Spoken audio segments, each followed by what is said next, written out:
Takže mám 12 250 12. mesiac 2019, 477 000 kilometrov. Veľmi zachovali, preto som k nemu išiel. Sedačka, veľmi dobrá výbava. Pekné čisté auto. Fakt dobre výbave, dobrá.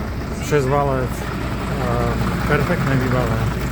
Na štandard, toto má len 10% z tých aut. Ten 12-stupňový automat ZF. Krásne zachovalé auto. Má tie kilometre. Sice gumy, no nemá nové. Tam už je necelý centimetr, ale toto není podstatné. Toto tu neobité. Výška dobrá, takú, jak stále potrebujeme, okolo 230.